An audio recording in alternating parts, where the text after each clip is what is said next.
here over the past month.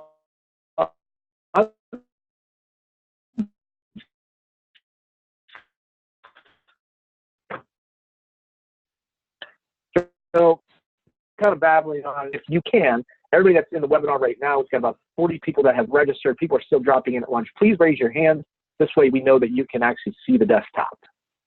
All right, cool. Emily, you're in. You can see it. Corinthian, thank you. Dee, Jessica, all of you can see the desktop, so that's really cool.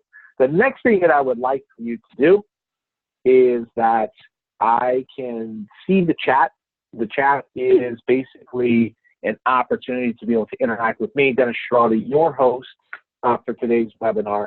And if you could, real quick, send me a quick message in the chat. Let me know that you're there. Say hello. You actually have the ability to be able to actually connect with other people that are both attendees and panelists, so you can get a chat-like discussion going throughout the course of today. And we're hoping that we can help stimulate some of that conversation, because we've got a really great webinar planned for you. iSynergy's Creative Director, Steve Cross, is going to take the reins here in just a moment and talk to you about psychographics, and that's going deeper into your buyer personas. So we're really cool. Hi, Dee, thanks for saying hi. No snow day there, Jessica. That's a frowny face. All right, cool. Hi, Emily. All right, thanks for saying hi today. And the other thing that we're going to do is that we love to make things interactive. We want to pull you in. We want your engagement. We want your feedback. So here's what we're going to do. We're going to have polling questions throughout the course of today's webinar as well. And those polling questions are only as good as if you participate. So if you could, we'd love to hear your feedback. First question's up on the board. Do you currently use buyer personas to identify your ideal customer? And it's yes, no, or what are buyer personas? So that's going to be helpful. So in any case, I think that we've set the stage. We've done our job to make sure that you've got all the housekeeping items in place. So with no further ado, DIY Digital Marketing Interactive Design Conference is actually being presented by iSynergy in 2019. And we're very proud, very excited about this new partnership that we have with iSynergy and all the great things that they're doing from digital marketing and the agency perspective. And what we'd like to do is introduce Steve Cross, the Creative Director of iSynergy. He's going to jump into today's webinar. Are you using psychographics in your targeting? Steve? Hello, everyone. Can everybody hear me?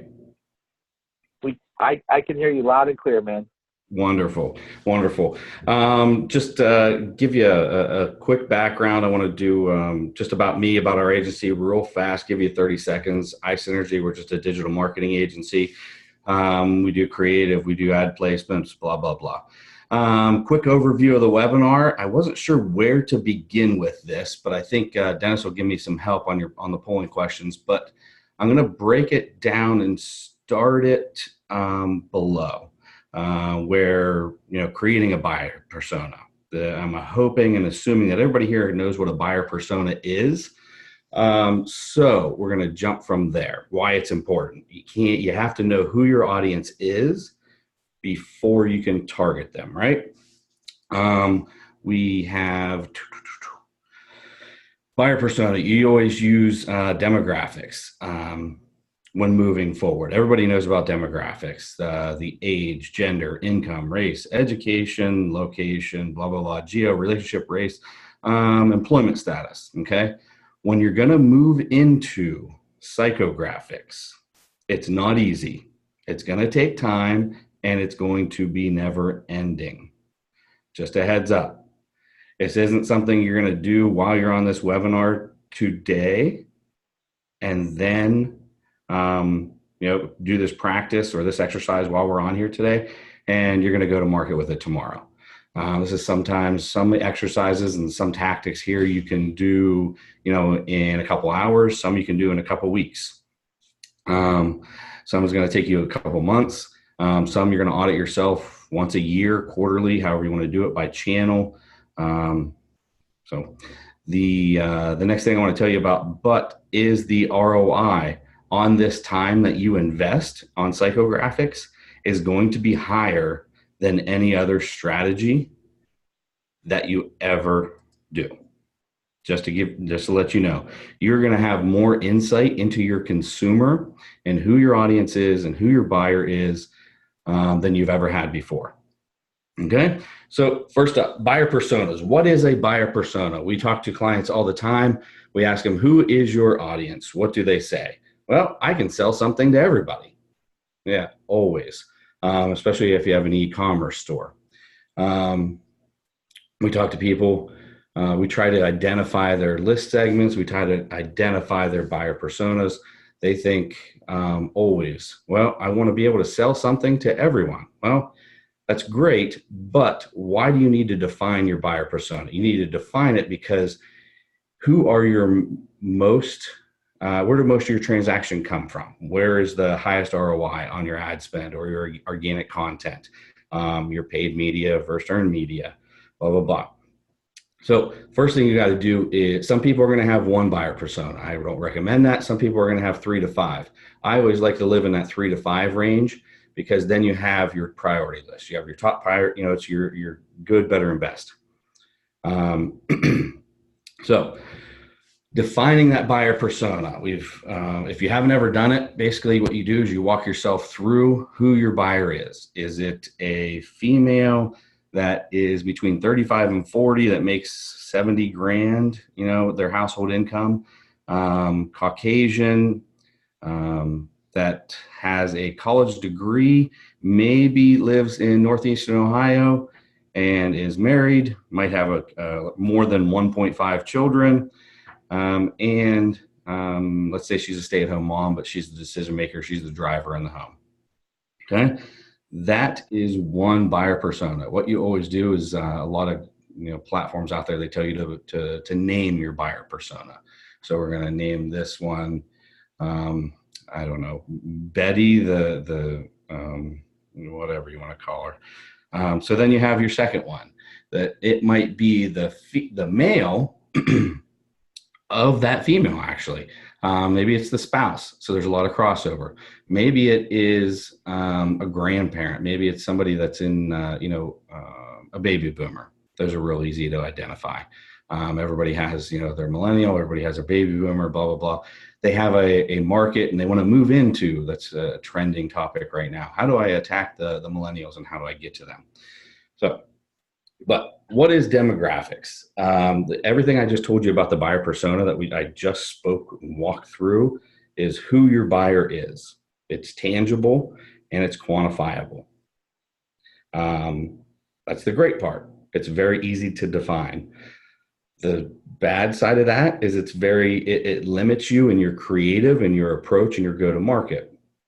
Your messaging has to be pretty generic for that buyer persona. And when you're moving forward, you're casting a pretty wide net. We always use the analogy, are you using a sniper rifle or are you using a water balloon? You want to use the sniper rifle when you're attacking your audience, right? You want to be able to pinpoint and target them with that amount of accuracy. So there are goods and bad, pros and cons to the demographics, like we just went over. Tangible and quantifiable, but it's also limited. Your messaging is generic, and it's a wide net approach. It's like an old broadcast type of approach. So from there, let's move over to what is psychographics. Psychographics, what they are. Demographics tell you who the buyer is. Psychographics tell you why the people buy. Okay, so you've defined who your buyer is. Now, have you ever thought, why does that person buy? Why did they buy from me, or why don't they buy from me? Psychographics help to define that, or try to define that. It's not tangible or quantifiable, but it is qualitative.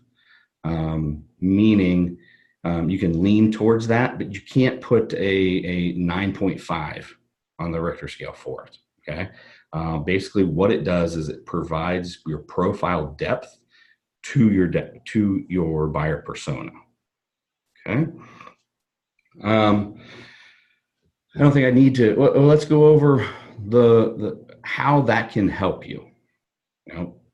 If I could tell you why people bought from you and you could also define who the person was, you could be pretty dangerous with your marketing approach. One from a creative standpoint, another from, so let's say, a sales copy standpoint, whether it be your on page of your website, your email copy, your email subject line, your call to actions in your ads, your social copy, whether it be paid or organic, your video. Geez, talk about being able to fine tune your message, whether it be pre-roll, post, mid-roll, OTT, or even in your traditional approach. This doesn't have to be all digital. It's kind of what we do here, but there's a lot of crossover when it comes to traditional marketing too.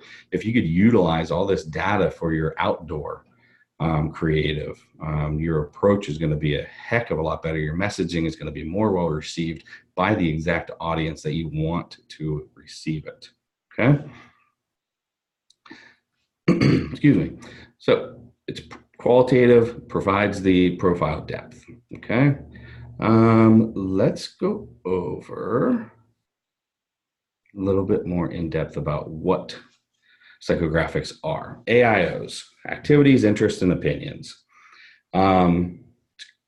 Basically telling you what you're trying to figure out your consumer, your target audience, what hobbies do they have?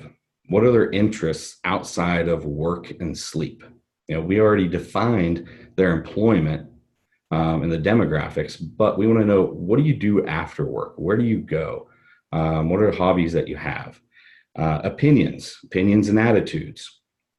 If I could tell you, and I'm not sure how many of you are familiar with Simon Sinek, but he has a real good TEDx talk out there, and a couple of good books if you're interested. But how he always explains it, and this was very important to iSynergy, is people don't buy what you make, they buy why you make it. So if you can translate and you can find your consumers that relate to your brand or your client's brand and explain to them how you are properly aligned with them, the sky's the limit. If you can tell them, why you do something, and they can, get behind that, or they understand it. Basically, it all comes down to culture, right? We're all trying to explain, hey, I don't have the best widget to sell, but I have this widget to sell, and this is why I sell it. This is why it's so important to me. This is our story and why we developed it, how we came up with it. Here's our process for fine-tuning it, our marketing message. A great example of this, whether you like them or not, is Apple. They have a cult following, obviously. Sometimes, we can debate it, but some of their products are subpar. Some of them are over the top and leading the way. But you can't deny the fact that their audience and their following basically follow blindly with that brand. And it's not what they make, it's why they make it and how they make it, to bring it full circle on you with the opinions and attitudes with the psychographics. The next thing, personality and disposition. Are you a cutting edge brand? Are you a brand, for, let's go back to the baby boomers, using your demographics. If you're a baby boomers, I'm going to use a broad stroke here, but I don't believe there are a lot of baby boomers that are early adopters of technology. Now, yes, you're going to have some outliers, you're going to have some exceptions, but we don't market to the exceptions, we market to the rule, right? So knowing that personality and knowing that, say, you're a tech company or a tech product, if you're not going to go after baby boomers, but you're also not going to have that personality that's going to conflict with a baby boomer personality. Baby boomers are all about, what are their interests? What are their attitude and personality? Hard work. I walked uphill both ways to school in the snow, like in Northeast Ohio right now. Those type of things. So other things that you're going to glean in psychographics: values and beliefs. A strong one right now in today's climate, religious and political. Apparently there's something big going on about a wall. I'm not sure if you guys follow that or not, but I'm going to guess you're on one side of the wall or the other. So there's that. If you can define and you can figure out your buyer, your top priority buyer persona, and know which side of that wall they lie on, it's going to give you some pretty good insight on how to target them, and not how to target them, but how to what your messaging should be, and where, let's say, if you're trying to target conservatives that are pro-Trump, I don't think the best spot for you to advertise would never necessarily be on the liberal news stations, right? It's going to guide you to the proper news stations, but all media is fair and balanced, so you don't have to worry about that in theory. So next is goals and desires. Goals and desires. What motivates them? What do they want to achieve? What do they want to aspire to be? This is real strong with today's health kick, exercise, supplements, food. If you can help define all that stuff, how amazing would that be, right? What struggles do they have? Struggles and challenges. What do they, on a day-to-day basis, what do they struggle with? What do they struggle with when it comes to, their age maybe? Where are they at in their life cycle, life events? Struggling with, let's say, just getting up and running their day. A mother that has a toddler and a newborn. If you know that their struggles are probably something with childcare, probably something with trying to have a home where they have family time. There's struggles in that day-to-day persona. Fears and dislikes. What are they afraid of? What don't they like? Just as important to know what they like and what their goals are, it is just as important to know what their fears are and their dislikes. So, when you use all this stuff, and then the cultural preferences, obviously, if you are looking at somebody that might be of, we break this down culturally into even regionally, something like a Midwestern. When you're doing a national campaign, Midwesterners and Southerners, and we're going to block everybody like New York. You have to go messaging much different to each region. That's also culturally too, with language. If you're in the Southern U.S., you obviously have to do some things when it comes to Spanish-speaking languages, their cultural preferences for Hispanics, that type of nature. So in use, you can use all this stuff, obviously, for ad personalization, on-site personalization. It makes your messaging that much better. Okay. Now, hopefully everybody understands the why behind it and what it can do for you.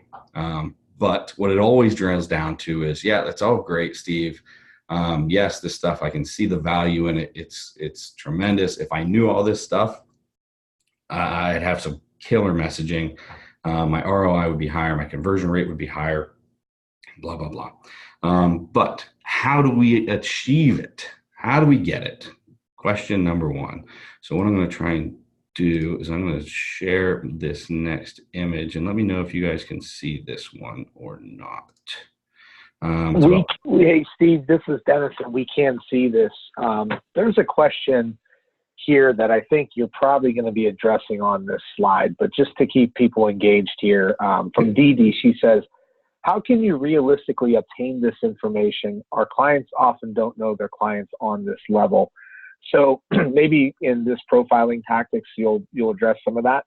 That's going to be exactly it. That's the the $1 million question. How do we obtain this information for our clients or for our brand, or for our bosses? Because we all have somebody to answer to. Okay, so let's. I have 10 of them here for you. Now, these aren't the only 10. These are 10 that we have used internally here. By no means is, well, I have my bias towards some of them, but you guys are going to find it all depends upon your vertical, your product, and also, your buyer persona, how you attack them, what's more readily available. The older generation, it's more difficult to figure some of this stuff out. and also with the millennials, because they're kind of all over the map most times.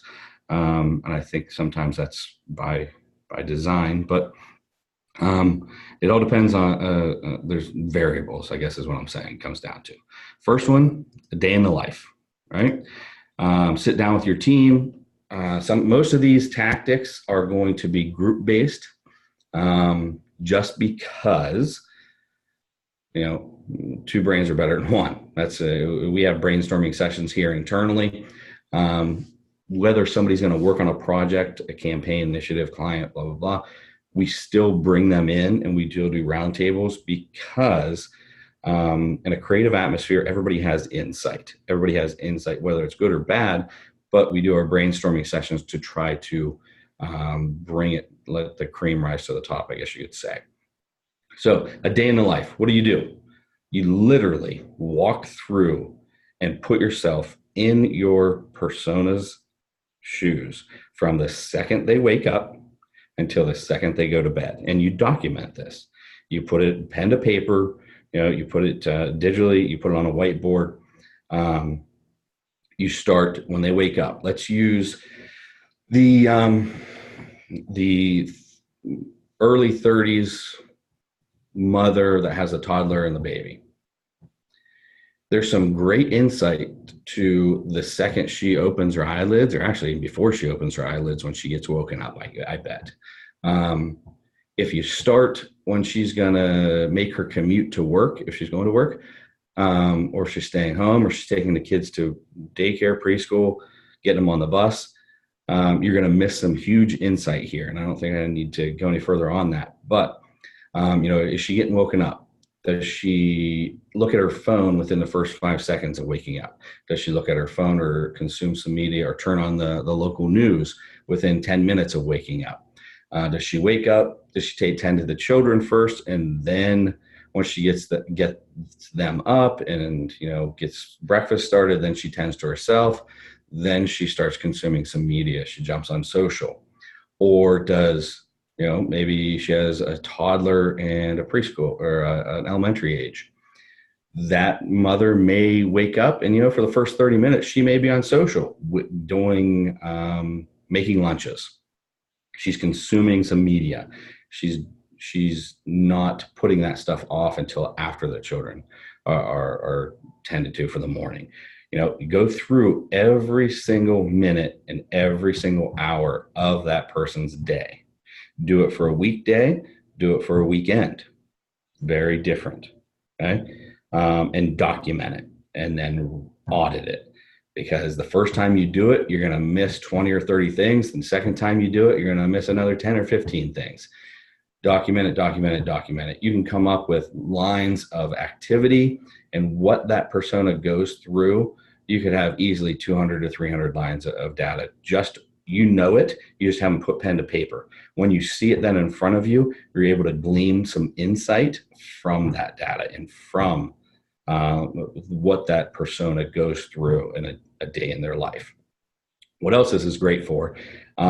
Tremendous for this one is if you know anything about a day parting strategy, it's great for that, because then if you know who your buyer is and when they're consuming their media or when they're consuming what you're your messaging, you can, bid higher, or you can do placement at different times. Let's say they're a 1 to 3, they consume 90% of their data and media from 1 p.m. to 3 p.m. when the baby's taking a nap. Obviously, if you're day parting your strategy, your search strategy, or display, video, whatever it may be, OTT, or even to bring it back to your traditional TV, you're going to go heavy during that day segment, right? Because that's when they're consuming everything. 90% of their consumption is happening then. So if you're not getting to them then, you have a 10% chance the rest of the day to get to that persona, okay? So when you do that day in a life, a lot of that comes out. So the next thing is documentation. What this would be is, I kind of attribute to like an old school market study. You can hire a firm, you can physically go out to where your consumers are and document what you're seeing.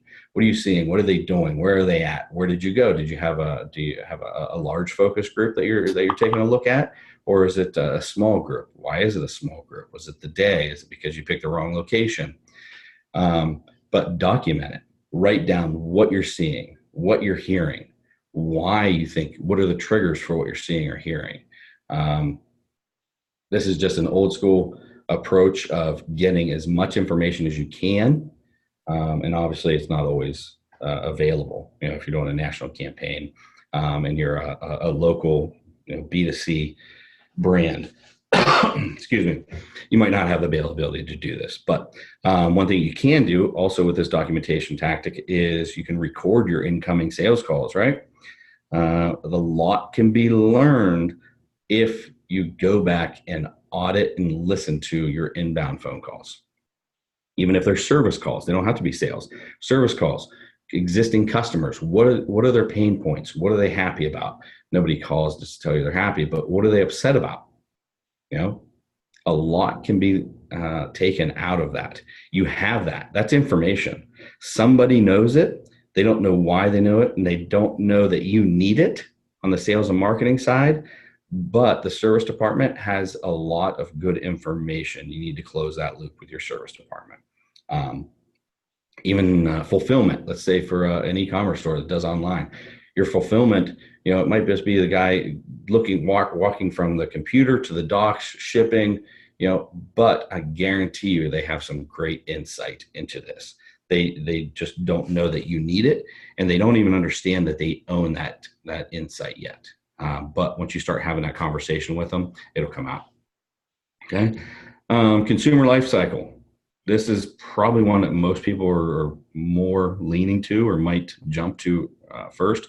Create a diagram or a workflow, and document your buyer's journey. Everybody does that, right? If you have done anything into personas, you've probably documented some type of buyer's journey, or what you hope to be their buyer's journey, or what you think their buyer's journey is. All right. Where are you getting that information? Is it biased because you just think that you know your brand so well? Or is it supportive from like website analytics and conversion data? What do you consider a conversion? How did that conversion happen? What, 3 steps away from that conversion, where did they come from? 2 steps away, where did they come from? How many times did they see your message? How many times did they see your brand? The view through rate, things of that nature for offline attribution. Where did those come from? You can, but it's not the proper way to do it. And you're going to be usually living in a dream world. If you have to try to quantify this. Your Google Analytics account has some great insight on where, your referral sources, where did they come from? There's third parties tracking that you can do. There's pixel tracking that you can do for, where people came from after they saw your ad. Where did they go? Where were their next 5 stops? Did they ever come back? How many times did they see your ad between actually converting? Did they see it 5 times? Where did they go between those 5 impressions? There's a lot of information you can glean from that to build your consumer life cycle. Okay. Next, that kind of rolls into the monitoring and tracking. Where, when, how, and why your audience engages online. You can pull this in from Google Analytics, tracking pixels. A great tool is social listening. Everybody thinks social listening, what it's for, and it's probably what it's for, but that's not how we utilize it. Social listening is to get some insight into our buyers and our personas. What are they talking about? Not just about our brand or about our product. What are they talking about after that? What are they talking about before that? How did they get on topic of our brand, right? Community engagement. If you can get on to, not to engage, but to listen, you can, you learn a heck of a lot more by listening than you do by talking, right? So get on the Facebook groups. Where do your demographics, that per persona, where do those people live at? What groups are they on? Facebook groups. Are they on Reddit threads? Do you need to follow those? Excuse me, forums. Are there online forums that they're in? People are always looking at forums and groups and on Reddit to see what's being talked about their product and how they can better maybe manipulate their product, or they use the group to, hey, how do I monetize this group? I have 5,000 people in a group that I belong to. How do I monetize that group? You know how you monetize it? You figure out what they're talking about and the other interests that those group members have outside of that group, and you go there and you target them there, because they're in that group not to be targeted. They're in that group to learn and to be with people that have the same mindset and have similar interests, right? That's how you use community engagement for online. Those groups, Reddit, forums, do that there, okay? Another great piece that everybody always forgets about, product reviews, okay? Product reviews. If you have your own product reviews or competitive product reviews, go on there. You can get a lot of insight on now some product reviews, let's be honest, they're just a joke, but other product reviews, they'll give you some insight about how they used the product or a competing product. They'll give you some insight about when they used it, what the downfall of it, why, if they gave a 5-star review, why did they give that 5-star review? Was it the product itself? Was it the sales process? Was it the fulfillment? Was the product maybe subpar, but afterwards they had to deal with the service, or they had to file a complaint, or something was wrong with it, and the company or the brand fixed it in no time flat? They got a 5-star review for that. Gain that insight from that. There's nuggets in there that you can gain from that, from your product reviews and company reviews, as well as your competitors. A lot of people don't think about that, but it's a great avenue to do that. Media consumption. This is kind of falls in line with your demographics, but if it lives under psychographics. Where are your personas and how are they getting their media? What device are they on? Are they on a mobile device? Are they on a laptop, tablet? Are they on a television? Are they getting it from referral sites? Are they getting their content from search engines? Where are they consuming that media?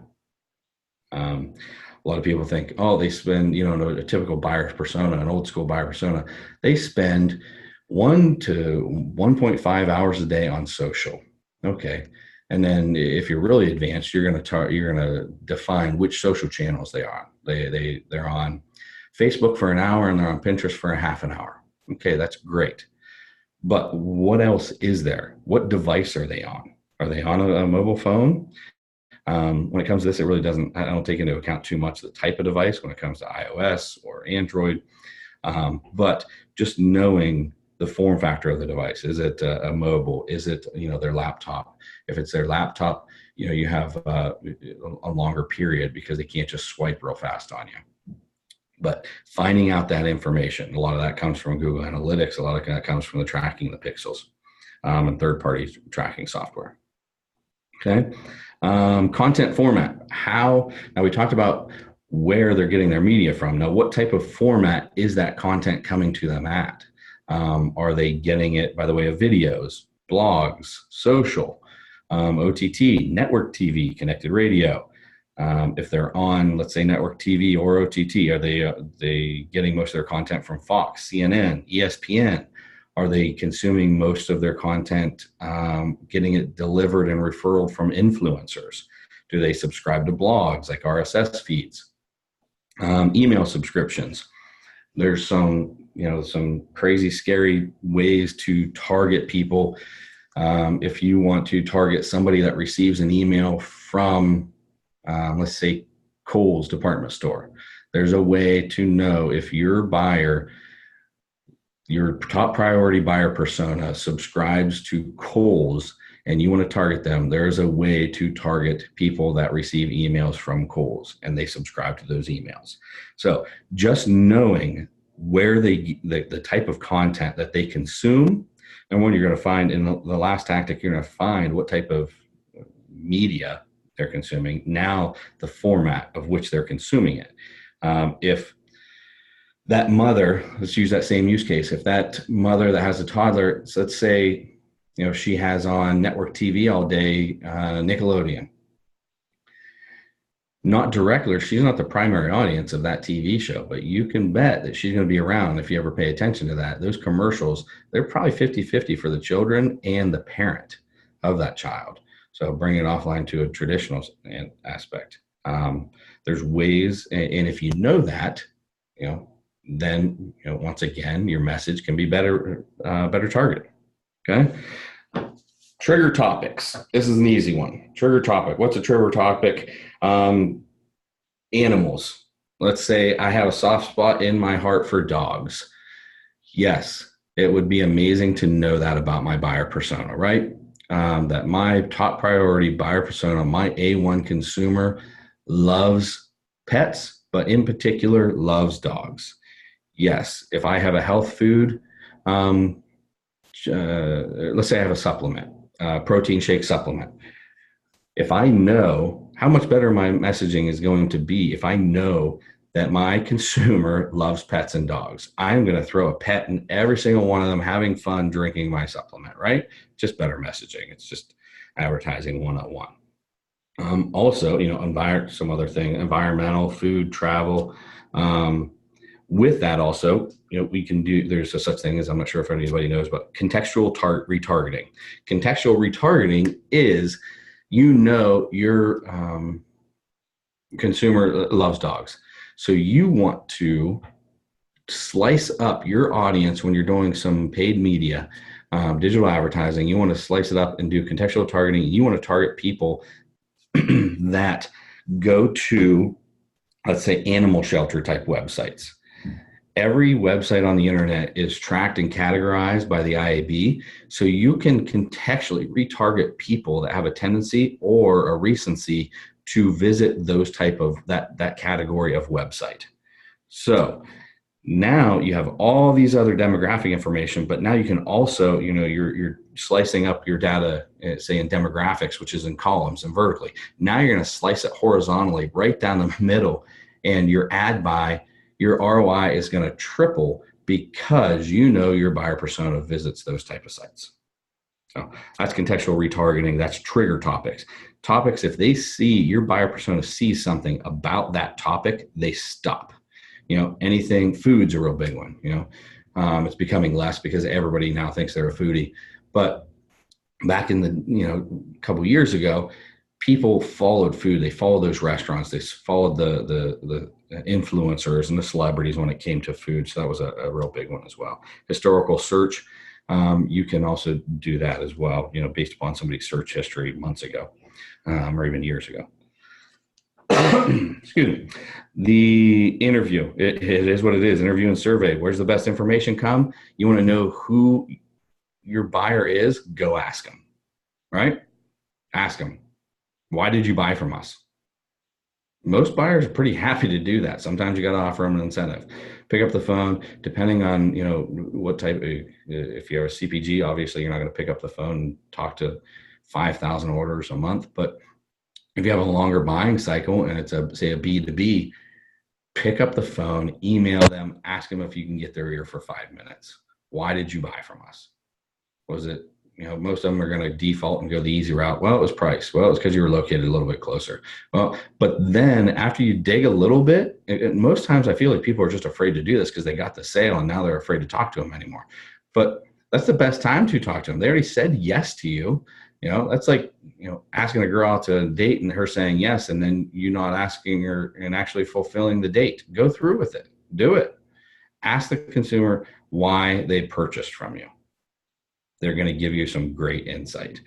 Surveys, if you have a large audience, obviously do a survey, automate it.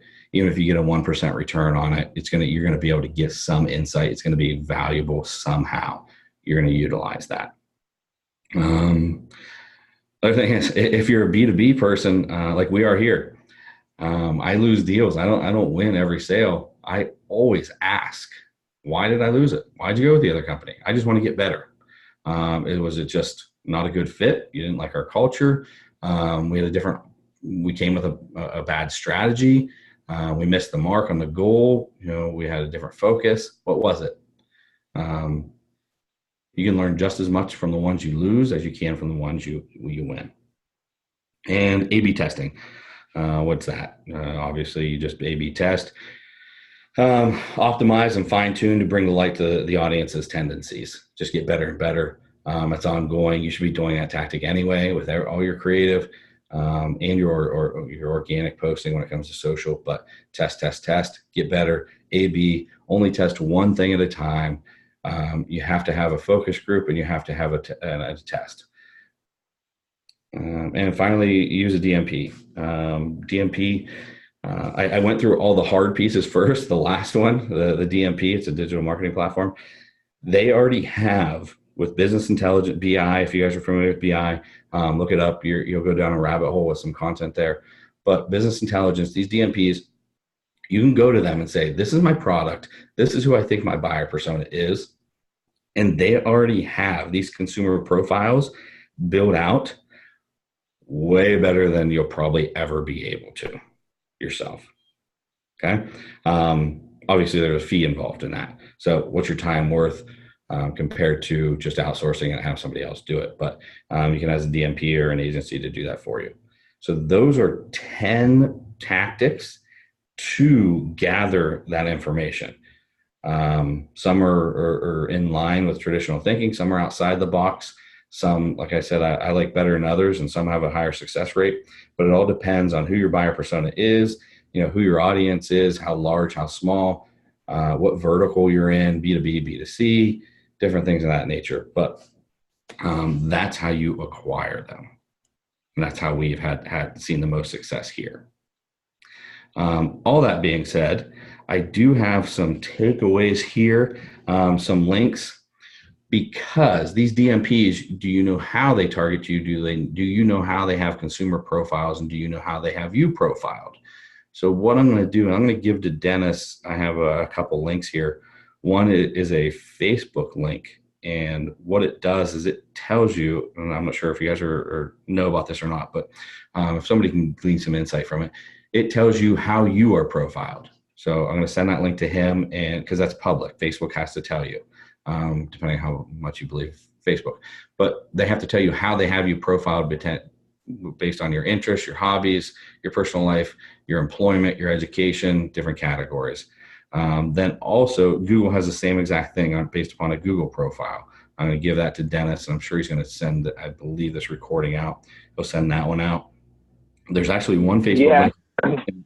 Yeah, absolutely, Steve. If you can too, like while we have everybody on, we could actually copy and paste those into the chat so people can grab those as well. But I'm very interested in grabbing the DMP information. Yeah, because people don't necessarily always understand it until they see their own, and they're like, "Oh my goodness, they know this much about me." There was I'm sure everybody's heard about the Cambridge Analytica. The insight that they were gaining, it wasn't the data that they were getting and how they were doing it that got them in trouble. It's that they didn't have the authority to do it to people's friends and their associations on Facebook. But there's a good article. I'll try to find it. Somebody here in my staff has it, I'm sure. But it's they said if you're on Facebook and you had, let's say, 70 things that you liked, then Facebook knew you better than, say, a coworker. If you had liked 150 things on Facebook, and these numbers are approximate, then Facebook knew you better than a family member. And if you had liked 300 things or more on Facebook and interests, then Facebook knew you better than your spouse knew you. So it's scary. I always tell the people that come in here and talk to us, it's scary when you're a consumer, how much people know about you and how much everything you do is public. But when you're an advertiser, it's kind of enticing, right? But that's it in a nutshell. What I'll do is I'll throw these in here in the chat for you guys. The other two, one is about Google Maps, because obviously you're tracked everywhere you go on Google Maps. You can see where that you have been tracked, because people target you based upon recency, not where you're at right now or where you've been, let's say, in the last 30 days since they've been tracking you, but they'll go back and say, well, this person has hit, like myself, this person's hit Nashville, they hit St. Pete, they hit New York, and they hit Kansas City in the last 2 years. Obviously, then we'll cross-reference that with the psychographic stuff. Was that traveling for work or was that for pleasure? And then we'll be able to define that. Then they know, if somebody goes to more than 7 places across the U.S. and Eastern U.S. in 2 years, they probably have an affinity for travel, right? Based upon their search history. So you can do that. And then the other one, I forget what the other one here is. Just your activity online. Everything you search, is logged, right? Everybody knows that. All your search history, your YouTube history, everything is logged because they are building out your buyer profile. So that's on there as well. So I'm shooting those forward links over for everybody there. That's good stuff, Steve. I appreciate you. Make sure that you grab those, copy and paste those, and grab those while we still have the webinar. We do have some questions that have come in, and we would love for you to have any questions that you have that you want to ask. Go ahead and put them in the chat, and or go ahead and put them in the Q&A. You can put your hand up. We can actually even unmute you. We would love to hear what you have to ask. It's funny, for about the past decade now, I've been building my own buyer persona on myself, and it always rings true. If you are a mountain biker, you generally drink craft beer and you snowboard in independent films. It goes without saying across the board. And so if you want to sell into that market, it's really interesting. You follow Mick Ultra, for example, and staying on the beer theme, when they're running their commercials, they're obviously in a very niche area of targeting athletes that are trying to save on carbs. And they've taken that and said, here's our buyer, and then here's what they do. So I can see that in living space.